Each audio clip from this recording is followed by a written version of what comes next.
So I get calls from people all the time. Hey, will you be open to interviewing to be our agent? And I'm always excited to have an interview. It's the right thing to do. So today we're going to share with you questions you should ask your real estate agent when you're interviewing them.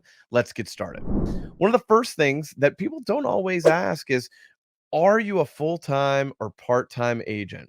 Now, there's an enormous amount of realtors. If you think right now, you could probably name 6 to 10 realtors right off the top of your head.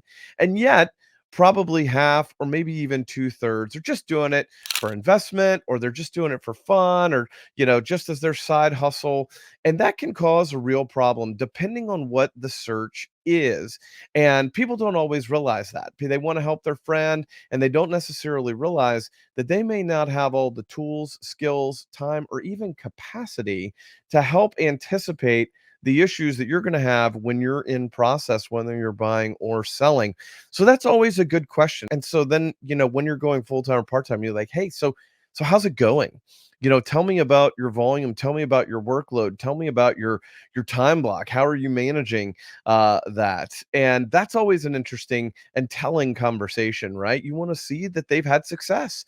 No one wants to be the first person that the brain surgeon practices on, right? You want an experienced person that's going to help guide you through this because you're inexperienced. And so you want someone that's going to go through, it's got a lot of experience, that knows what they're doing and can help you get through those bumps and things throughout the process, because there are parts of this process that are just bumpy. There's 46 humans in every single transaction. And so we want to make sure that when one of those humans may have a bad day or may not be as skilled as we want them to be, that we have a path to get to our goal anyway. So first things first, make sure you ask, are you full-time or part-time? Who will I be working with? Will I be working directly with you? Tell me about, your team and your structure. Teams are pretty common these days. And even solo agents have teams. They have scheduling teams, and they have virtual assistants, and they have actual assistants, and they have home inspectors and photographers, and all kinds of folks that are involved in their lives. So tell me about your team and how we work together. Next one is a great one, right? You got to find out who you're with. And so, listen, I heard you're a realtor, but why should I hire you? What's unique about you? And people will say, "Oh, I'm gonna get you the best deal, and it's gonna be fun, and we're gonna get a bunch of houses." But the right answer is going through and going, look, when the mistake or when the huge thing that we don't really anticipate right now on the front end happens, we're going to get you through it. We're going to get you to the other side of this thing. I've done this 1,100 times in my career, and we've had plenty of problems come up. So don't worry. Whatever it is that comes up, we're going to find a way. We're going to have the resources, and we're going to have the relationships to help you reach your goals when that unexpected thing comes up. Because nobody starts off knowing that there's going to be some huge drama, or someone do something completely illegal, or try to, cause a huge financial problem in the transaction. And yet it does happen. No one sets out for it to happen. And so when you do, you want to make sure you've got that professional that's there to help. Now, this one's one of my favorites, and actually one of our absolute strengths. Are you going to negotiate? How do you negotiate? Do you like negotiating? Well, guess what? You're going to negotiate in residential real estate. It's part of the deal. And it's actually part of the process. I was actually listening to a podcast with, Prof G, Scott Galloway, the other day. And he says in corporate negotiating, in hundreds of millions, if not billions, he believes if they don't get to a process where someone walks away, that they're not negotiating yet. They get that aggressive. Now, I won't say we get quite that aggressive, because each individual situation needs its own influence. You need someone that can take inventory of the situation, have relationships with the other agents, or knowledge and experience that can go through, even if they don't know the agents, that they have a process to kind of understand what the goals of the other client is. And so you can ultimately come to an agreement.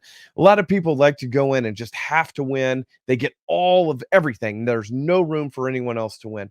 And I'm going to tell you, that is a choice, but it's not our choice. And that's not going to be a match to be in business with us. We love negotiating and getting a great deal, better than most, But ultimately, in order to be successful, you got to have some collaboration. You got to work together. You've got to work together on timelines and terms and price, not just, coming at it, getting the absolute best price. Houses have a lot of processes and different contingencies that you just have to work through. You don't just get in and be like, "Hey, I've got the cash, like, let's go." There's a lot of different things you've got to work through. Another interesting thing in the past few years is how do you handle a multiple offer situation? What is your strategic, advantage? How are you going to handle this? And that's a really important question to answer. In the past few years, inventory has been very, very low and it's been a very competitive market. So the house that you want in your market, in your price category, there may only be one or two in your time frame. And that's critical to know and find out. So how are we going to negotiate to give our best option? What tools? Well, there's a lot of different tools to use in multiple offer situations. There's a lot of different strategies, and you need to talk through those and see that they've got answers instead of just that we're going to get you the best deal we possibly can and hope it all works out. No, there's three or four real strategic tactics that we could implement, and then you want to hear from your agent of how you can do that, how you're going to find out and give you that advantage over the real competition, which is not necessarily the seller. It can be in a multiple offer situation that other buyer that came in a few minutes after us. Okay, one of my favorites is tell me some of your systems. Tell me some of the plans that you have for us to be successful. Do you have a launch plan, a pre-listing launch plan for our listing when you're going live? That's a huge thing that many sellers ultimately choose to work with us because of our pre-listing launch plan of how we pre-market the house, how we bring it to market, and how we maximize that first launch and into the market. We have a time, we have a day, we have multiple days worth of strategies and things that we're going to be implementing to list your house. That's a system that you want to hear. As a buyer, you want to know, hey, do you do an initial consultation? If they don't, and they're like, nope, just pick some houses, let's go see, and we'll go look at them. That might not be, the right person. You may want to talk to them about setting up an initial consultation.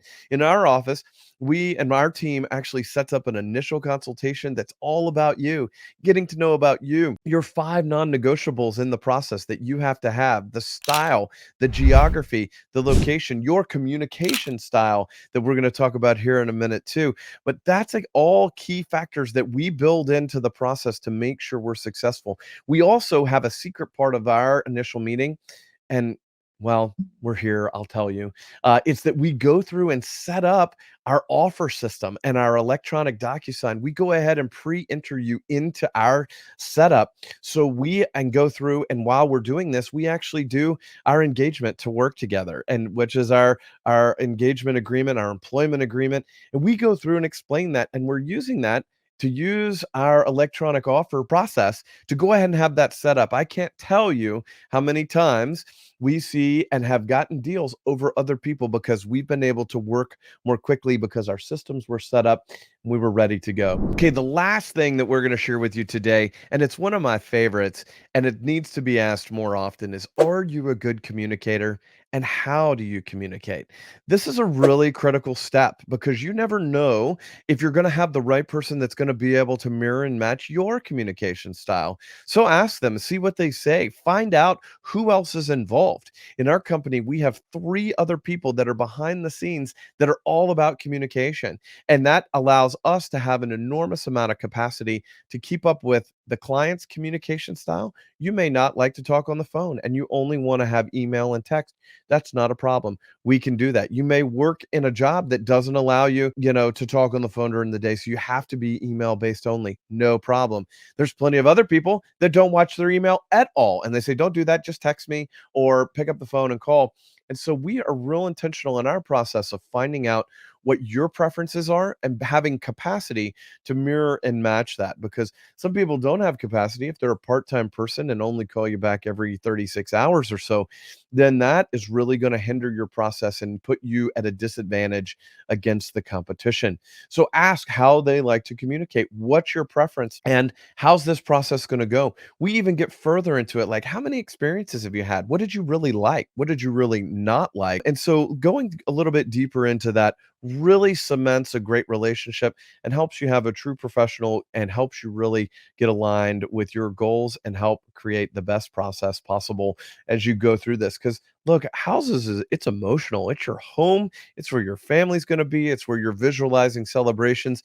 And the reality is it's both emotional and logical. And so you want to make sure that you're having someone help you and meet you with some of your preferred methods of communication and getting you the resources and tools that you need. Do they have the ability to get you that to help make a decision? Okay, let us know in the comments below which one was your favorite. Which one sparked a new idea? But make sure you're interviewing your real estate agent, whether you're buying or selling. You need to ask. You need to ask these key questions. And I bet one of these was one that you didn't anticipate. If you got value in this, please consider subscribing. It helps us grow. It helps us meet other great people just like you. And we're here to help you in any way we can. Keep on keeping on, and I'll see you soon.